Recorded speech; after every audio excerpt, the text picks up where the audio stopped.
All right, guys, so we got some new polling data in on Zohran Mamdani and his massive win in the New York Democratic primary to be mayor. And, man, this, if I'm keeping it real, this spells doom for the old guard Democratic establishment because this shows the path forward. This shows how Democrats can win. This shows how Democrats can be dominant and actually be loved by the people.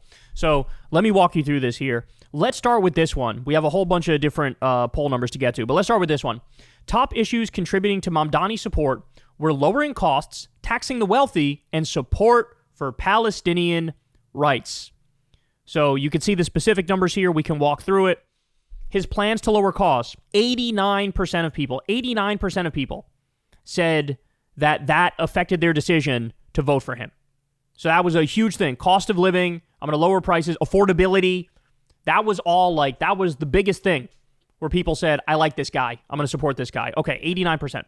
Then we have raising taxes on the wealthy and corporations, 86%. So almost the same number that were like, hey, I'm all about affordability, dog.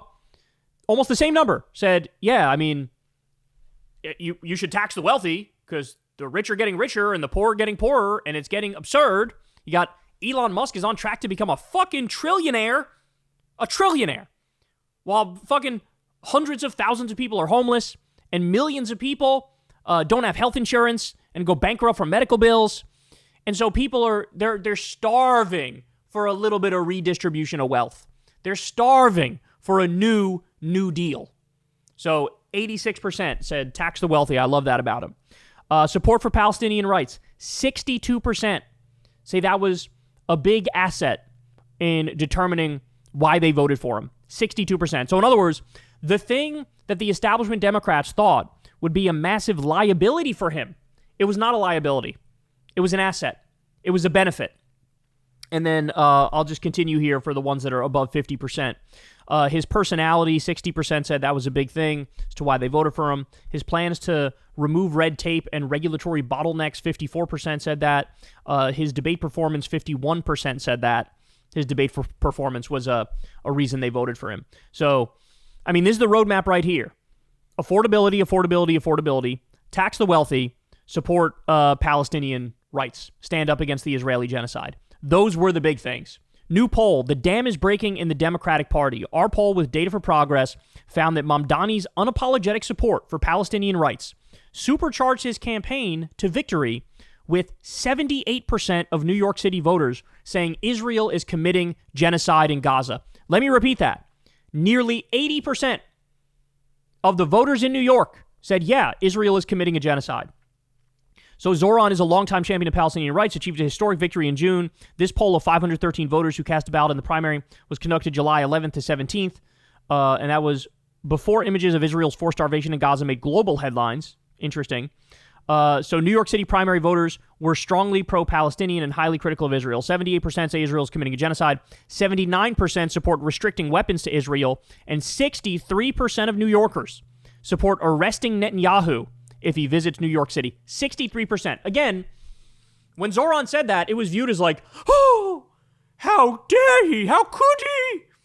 What a wild thing to say. Meanwhile, the voters were like, yeah, that's common sense, bro. He's wanted by the International Criminal Court. He's a war criminal. It's super clear. Of course, arrest him. 63%.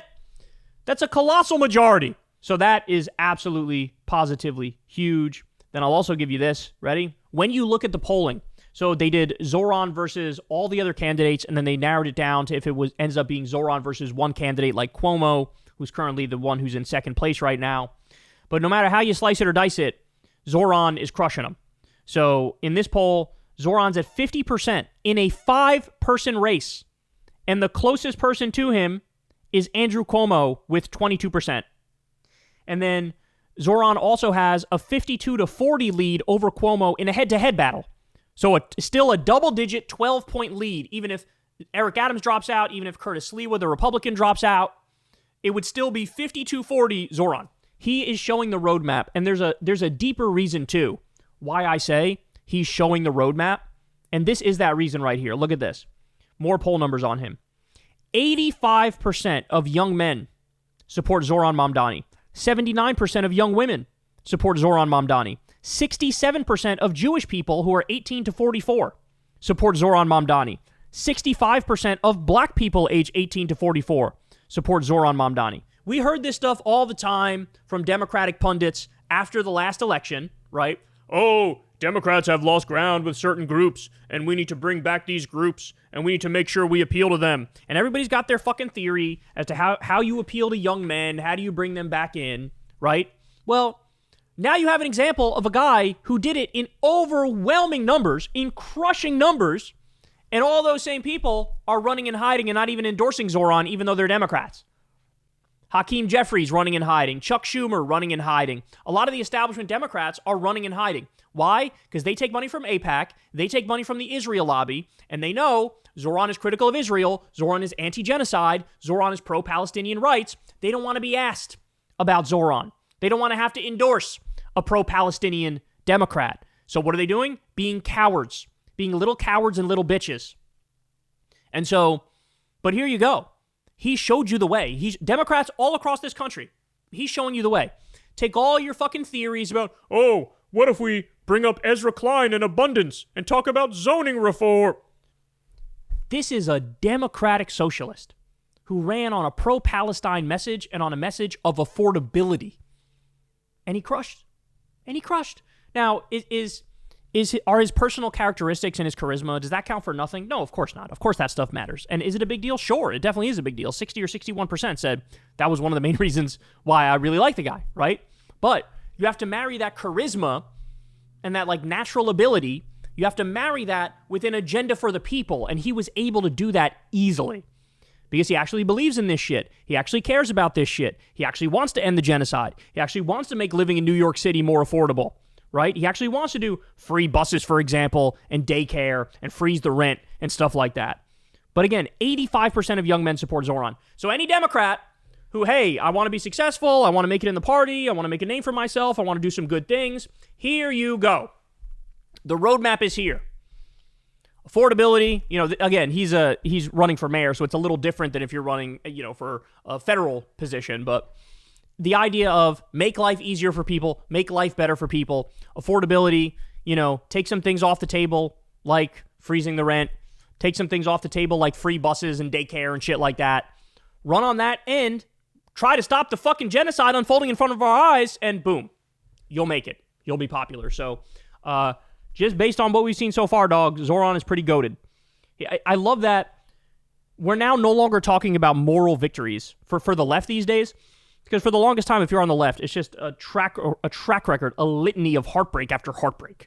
But now, for the first time ever, it's not like, hey, our guy came close but didn't win. Now it's like, no, he fucking crushed. And like, this is it. This is what we're talking about. No more moral victories. I think Zohran said that shit. He was like, no more moral victories. How about some actual victories? Well, here we are. It took fucking 2 Trump regimes and this asshole building concentration camps and bombing Iran and destroying the economy completely and doing all sorts of psychotic shit. But we're finally here. And they better get used to it because we're the future.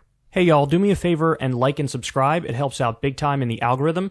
Click the bell as well for notifications when videos drop. And watch that video on screen right now. You know you want to.